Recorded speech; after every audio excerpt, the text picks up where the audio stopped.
우리의 신체는 그 모양에 따라서 마음 상태나 의지를 표현할 수 있습니다.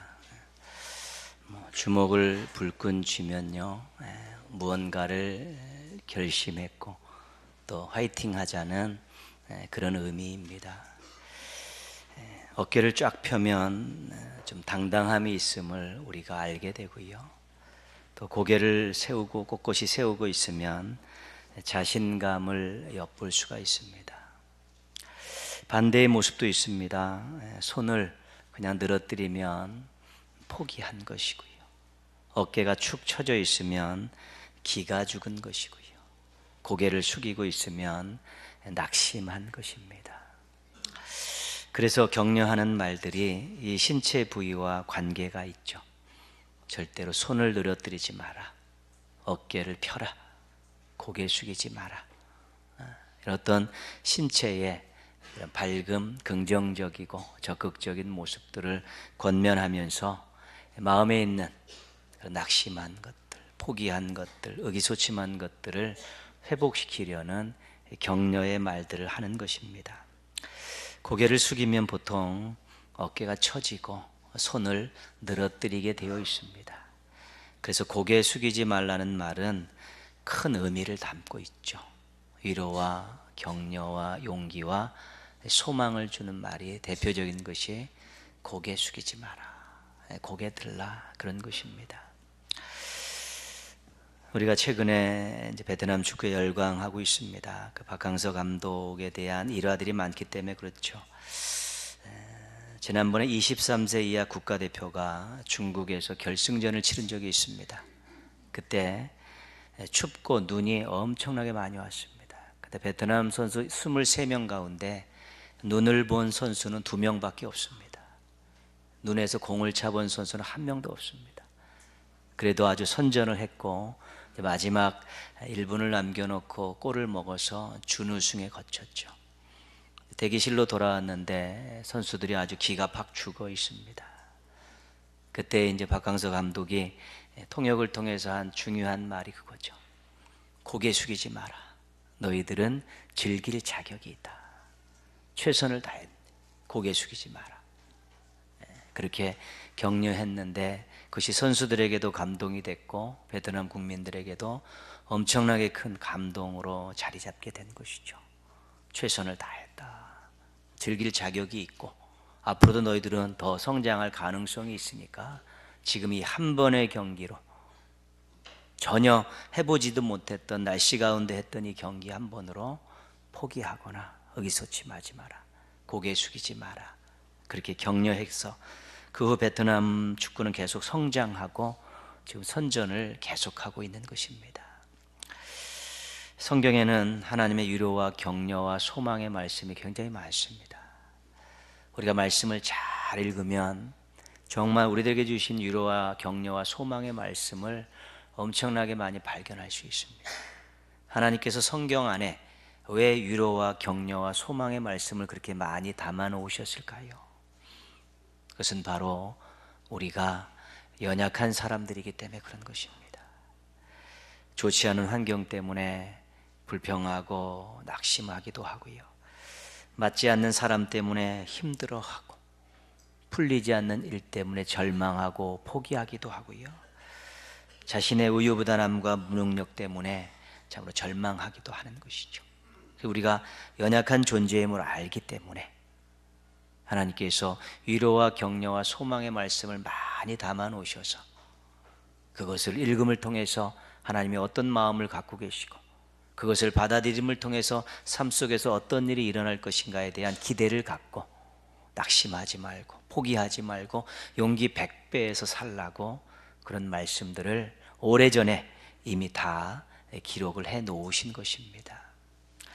하나님께서 왜 이렇게 또 많은 위로와 격려와 소망의 말씀을 담아 놓으셨을까요? 또 한 가지는 우리들이 초라하게 살지 않기를 원하시기 때문에 그렇습니다.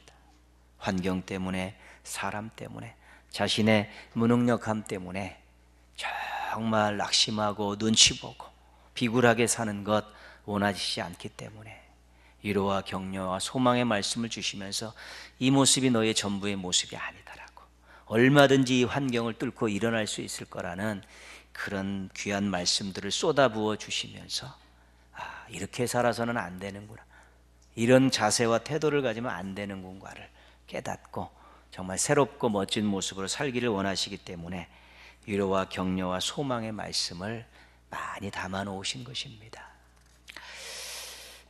오늘 우리가 몇 가지 말씀을 쭉 살필 텐데요, 이것은 정말 하나님의 그 귀한 말씀을 받고 고개 숙이지 않겠습니다, 나는 고개 숙이지 않게 되었습니다라고 노래 부르는 그런 말씀들이고요, 또 하나님의 말씀 때문에 정말 용기 100배에서 사명을 감당하는 그런 분들과 관계된 말씀을 몇 가지 살펴보려고 합니다. 하박국의 기도가 있습니다. 근데 이 하박국의 기도가 처음에는 기도지만 나중에는 고백과 노래로 바뀝니다. 감격적으로 바뀐다는 것이죠. 비록 무화과 나무가 무성하지 못하며 포도나무에 열매가 없으며 감람나무에 소출이 없으며 밭에 먹을 것이 없으며 우리의 양이 없으며 외양간에 소가 없을지라도 나는 여호와로 말미암아 즐거워하며 나의 구원의 하나님으로 말미암아 기뻐하리로다. 이방 민족이 침략을 한다든가 기근과 가뭄이 심하면 가장 힘든 것이 먹는 것입니다. 경제적인 활동을 정상적으로 할 수 없습니다. 올해 고대 세계에는 전부 농업 위주 그런 생업들을 가지고 있고 또 목축업 같은 것들을 하고 있기 때문에 이런 전쟁이 나고 가뭄이 들면 삶의 터전 자체가 전부 쑥대밭이 되고 경제 활동이 어려워져서 정말 하루 먹고 살기도 힘들고 자녀들의 굶는 것 때문에 힘든 그런 부모들의 마음들도 아주 많이 알 수 있습니다. 경제 활동을 제대로 할 수 없어서 지금 굉장히 빈곤한 상황에 있습니다. 손이 늘어뜨리고 어깨가 처지고 고개를 숙일 수밖에 없는 그런 상황이지요. 그런데 이 하박국 선지자는 이런 노래를 부르고 있는 것이죠. 즐거워하고 기뻐하겠다는 것입니다. 쥐뿔도 없는데 고개 숙이지 않겠다는 것입니다. 어깨에 힘을 주고 손을 들겠다는 것입니다. 이유가 무엇입니까? 하나님 때문입니다. 하나님이 함께 계시기 때문에, 하나님께서 회복시켜 주시기 때문에, 하나님께서 절대로 이대로 놔두시지 않기 때문에 이것에 대한 믿음이 생기니까 이 고난의 현장 속에서 힘든 경제활동이 어려운 이 상황 속에 곰핍한 상황 속에서도 하나님 때문에 즐거워하고 기뻐합니다. 이런 노래를 부르는 것입니다. 하나님 한 분만으로 족합니다. 이것이 하박국 노래의 제목입니다. 아무것도 없습니다. 쥐뿔도 없습니다. 그런데 하나님 한 분만으로 족합니다. 하나님 나를 이렇게 놔두시지 않을 것이기 때문입니다.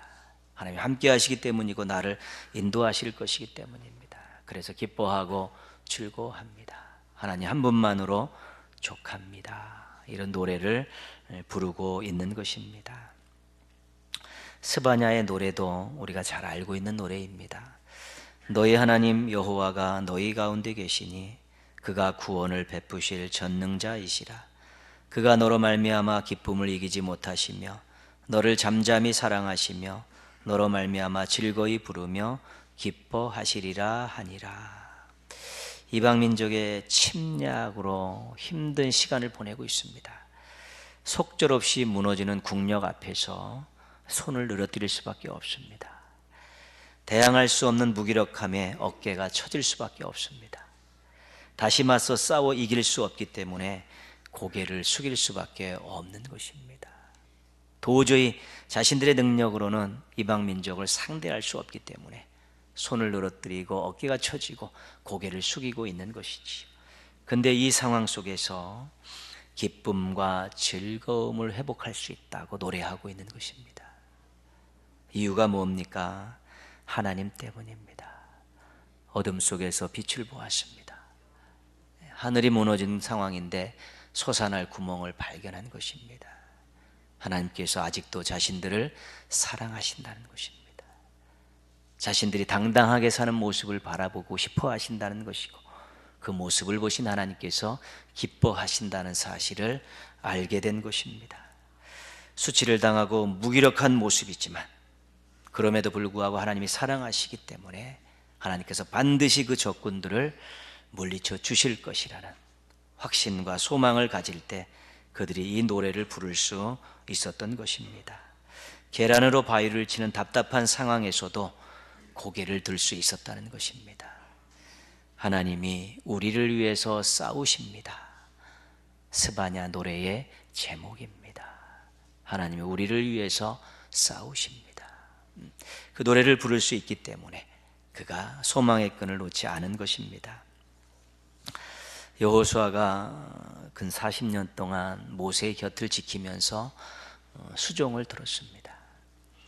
모세는 모압 평지에서 마지막을 맞이하고 그 지도권을 여호수아에게 넘기라는 하나님의 명령을 받습니다. 여호수아는 40년 동안 모세의 곁에서 이 백성이 얼마나 강팍한 백성이고 모세가 얼마나 속을 썩으면서 인도해 왔는지를 다 보았습니다. 근데 자신에게 이 백성을 이끌고 요단을 건너 가나안을 정복하라고 하니까 두려운 것입니다. 겁이 난 것입니다. 내가 잘할 수 있을까라는 그러한 생각 때문에 밤잠을 설쳤고 고개를 들지 못하고 어깨가 처지고 손을 늘어뜨릴지도 모릅니다. 그런 여호수아를 향해서 하나님께서 말씀하십니다. 강하고 담대하라. 너는 내가 그들의 조상에게 맹세하여 그들에게 주리라 한 땅을 이 백성에게 차지하게 하리라. 그 앞에 말씀도 있습니다. 두려워하지 말라. 내가 너와 함께 하겠다. 강하고 담대하라. 너는 이 사명을 감당하고도 남음이 있다. 하나님께서 이런 말씀을 주시니까 여호수아가 힘을 내고 용기를 내서 이 백성을 이끌고 요단강을 건너 가나안 7년 정복 전쟁을 통해서 가나안을 점령하고 족족 지파별로 다 나누어 주는 놀라운 역사를 이루게 된 것입니다. 사도 바울도 마찬가지입니다. 고난의 현장, 사역의 현장에서 하나님 뜻대로 하나님의 뜻을 전하면서 얼마나 많은 고난이 있었는지 모릅니다. 그럼에도 불구하고 고개 숙이지 않았습니다. 어깨 처지지 않았습니다. 손 늘어뜨리지 않았습니다. 뭐가 그렇게 믿는 구석이 있는지 당당했었고요. 옥에 갇혀서 찬송을 부르고요.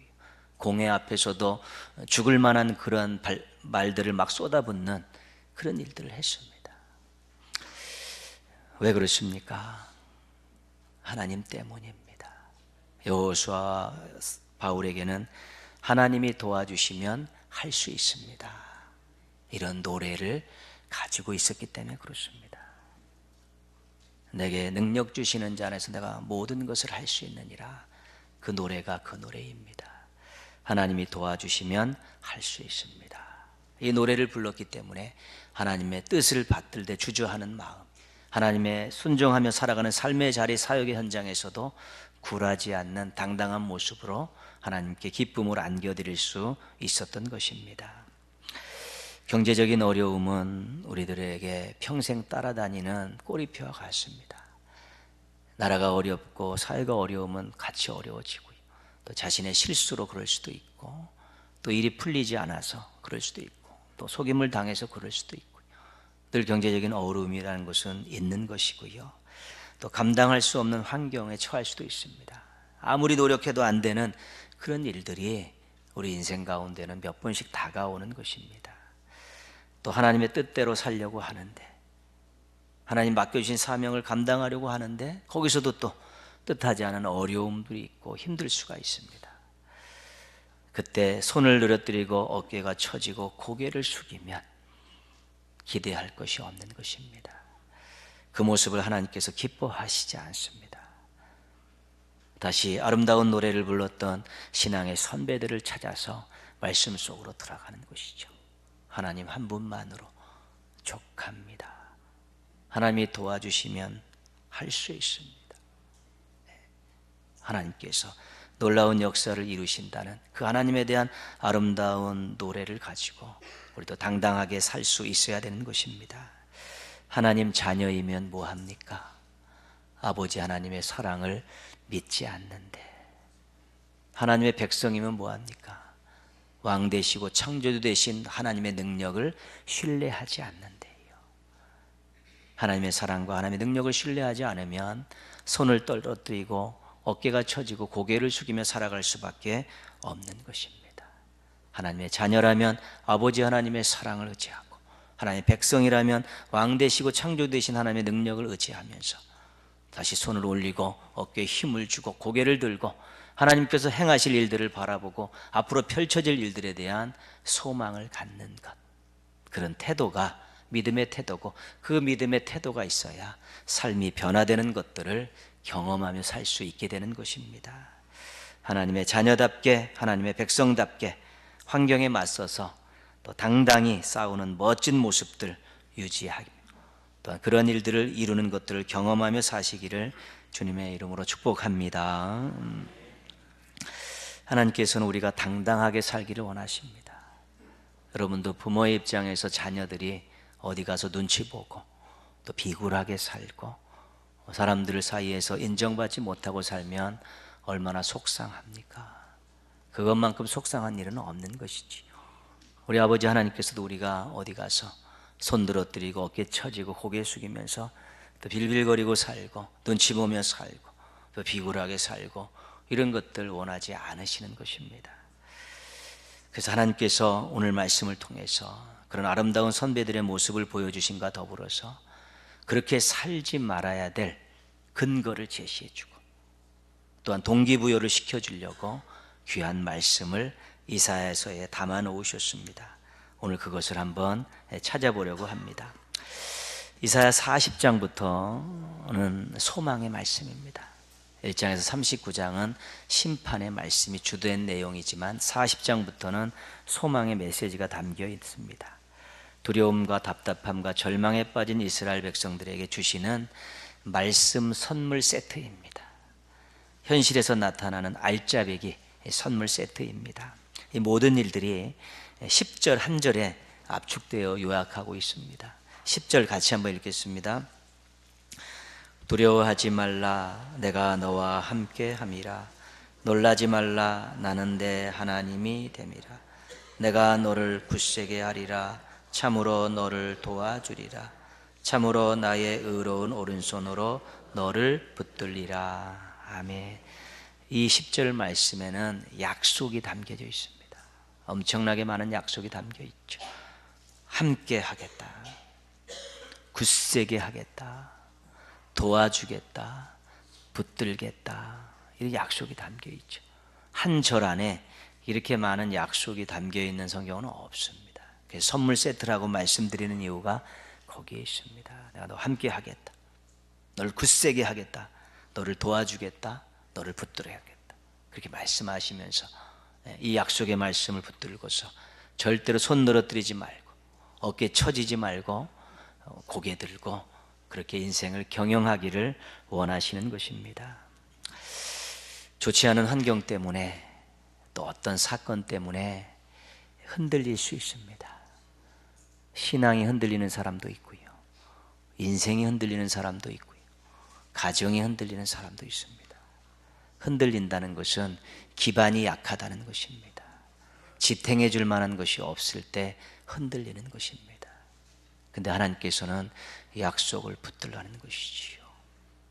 하나님께서 붙들어 주시겠다는 약속을 붙들면 하나님께서 흔들리지 않게 옆에서 잡아주신다는 것입니다. 하나님이 잡으시는데 무엇이 흔들 수 있겠습니까? 하나님께서 붙들고 계신데 누가 무너뜨릴 수 있겠습니까? 뭐 당연한 것 아니겠습니까? 붙들어 주신다는 약속의 말씀을 붙들고 좋지 않은 환경에 처하거나 또는 감당하기 어려운 일을 만날 때 우리 하나님 바라보며 그 약속의 말씀을 의지할 때 우리 하나님께서 붙들어 주셔서 마음도 흔들리지 않고 인생도 흔들리지 않고 신앙도 흔들리지 않고 너끈히 돌파해 나갈 수 있도록 이끌어 주시는 것입니다. 우리가 연약하기 때문에 감당하지 못할 일을 만날 수 있습니다. 그러면 한숨 쉬고 원망하고 때로는 분노가 치밀어 올라서 다른 것에 분풀이하는 경우도 있는 것이지요. 뜻대로 안 되니까요. 마음먹은 대로 안 되니까요. 자신의 무기력함 때문에, 무능력 때문에 그것도 더 견딜 수 없어가지고 세상적인 방법으로 풀려고 노력하게 되는 것입니다. 그런데 도와주신다는 약속은 여전히 살아있는 것입니다. 도움을 요청할 때 도와주신다는 약속은 살아있기에 죽기 살기로 맡기고 매달리는 것입니다. 힘들어갖고 한숨 쉬고 분노하고 원망하는 그 시간에 도와주신다는 약속의 말씀을 붙들고 기도할 때 돕는 은혜를 경험할 수 있게 되는 것입니다. 하나님 뜻대로 살려고 하는데, 하나님 주신 사명 잘 감당하려고 하는데 원하되는 데 다 잘 되지 않아서 만족함도 없고 외롭고 답답할 수도 있습니다. 그 어디 하나에 마음 붙일 곳이 없는 그러한 상황에 직면할 수도 있는 것입니다. 남들은 나를 외면해도 함께 하신다는 하나님의 약속이 살아있기에 하나님은 우리와 함께 하시는 것입니다. 곁에 계신 하나님 찾지 못하고 사람들에게 도움을 구하고 사람들에게 만족함을 얻고 세치에 의해서 무언가 위안을 받으려고 하기 때문에 함께 하신다는 약속이 시퍼렇게 살아있고 함께 하시는 하나님을 의지하지 않고 발견하지 못하고 그렇게 한숨 쉬고 외롭고 또 힘들게 살아가는 것은 결코 우리들의 모습이 아니라는 것입니다. 손을 늘어뜨리고 될 대로 되라고 포기하는 모습, 하나님 자녀들의 모습 아닙니다. 어깨 축 늘어뜨리고 눈치 보며 사는 모습, 하나님 백성들의 모습 절대로 아닙니다. 고개 푹 숙이고 소망과 용기 잃고 살아가는 모습, 우리들의 모습이 결코 아니라는 것입니다. 하나님 없는 하루를 살지 말고 하나님 함께하는 하루를 살 수 있어야 되는 것입니다. 약속을 이루시는 하나님과 함께하는 인생을 살아야 하는 것입니다. 16절 말씀 한번 보시면요, 그 나머지 말씀들은 전부 10절에 대한 이루어지는 그런 하나님의 약속을 이루시는 내용들이고요. 16절 보시면 중간에 보면 너는 이렇게 나와 있죠. 거기서부터 한번 같이 읽겠습니다. 너는 여호와로 말미암아 즐거워하겠고 이스라엘의 거룩한 이로 말미암아 자랑하리라. 우리는 약속을 믿고 사는 사람들입니다. 신앙인들은 약속을 믿고 사는 사람들입니다. 하나님께서 약속을 해주셨는데 약속을 믿지 않으면 우리하고는 아무 상관이 없는 것입니다. 또 기다리지 못하면 우리 것이 될 수 없는 것입니다. 신실하신 하나님께서는 약속하신 것을 반드시 이루시는데 그것을 믿음으로 받고 기다릴 수 있을 때 그 약속이, 하나님의 약속이 삶 속에서 현실로 펼쳐지는 것들을 경험할 수 있는 것입니다. 그렇게 될 때 여호와로 말미암아 즐거워하고 이스라엘의 거룩한 이로 말미암아 자랑하며 살 수 있다는 것입니다. 하나님이 나를 도와주셨습니다. 하나님이 나를 새롭게 해주셨습니다. 하나님께서 이 문제를 해결해 주셨고 제가 이 문제를 뛰어넘게 하셨고 제가 어려움과 힘든 가운데 있어서도 평안함을 유지할 수 있었습니다. 내가 정말로 죽을 것보다 힘든 상황 속에서도 내 속에서 기쁨과 감사를 고백할 수 있었습니다. 이게 자랑입니다. 주님 자랑이 나중에 가서는 자신에게 유익이 되는 것입니다. 그래서 우리가 하나님 때문에 즐거워하고 하나님 때문에 자랑할 수 있는 인생, 하나님께서 원하시는 인생인데 약속을 믿고 기다릴 수 있어야 되는 것입니다. 내가 너와 함께 하겠다. 너를 굳세게 하겠다. 너를 도와주겠다. 너를 붙들어 주겠다라는 이 약속을 믿고 환경을 넘어설 수 있는 신앙인들이 될 때 즐거움과 자랑이 우리의 고백이 되고 우리의 간증이 될 수 있게 되는 것입니다. 늘 우리는 그렇게 살기 위해서 노력하는 것입니다. 환경이 우리의 입맛에 맞도록 돌아가지 않습니다. 사람들이 우리 입맛에 맞추어서 그렇게 행동하지 않습니다. 그럼에도 불구하고 우리가 즐거움과 자랑을 유지하며 살 수 있는 것은 우리에게 약속하신 그 약속이 하나님께서 반드시 우리 삶 속에서 실현될 수 있도록 이루신다는 그 믿음 때문에 살 수 있는 것이고요. 그 믿음 때문에 우리가 손을 늘어뜨리지 않고 손을 들 수 있는 것이고요. 어깨에 처지지 않고 당당하게 필 수 있는 것이고 고개 숙이지 않고 고개를 세우며 멀리를 바라볼 수 있는 것입니다. 오늘 말씀을 한번 기억하면서 우리 찬양 한 곡 듣겠습니다. 우리 악보도 띄워줄 테니까요. 한번 여러분 가사 잘 보고 또 아시면 한번 또 한번 같이 조용히 불러보시면 되겠습니다.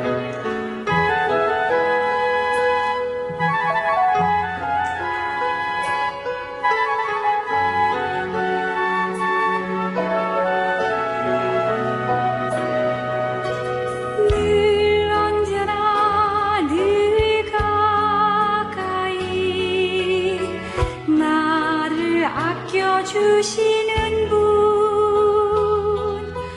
늘 언제나 늘 가까이 나를 사랑하시는 분, 늘 언제나 늘 가까이 그대를 지켜주시는 분,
신실하신 하나님 믿고 의지하면서 주먹 불끈 쥐고 어깨에 힘주고 고개 들고 하나님 백성답게 환경을 뛰어넘는 멋진 인생들 펼쳐가시기를 주님의 이름으로 축원합니다.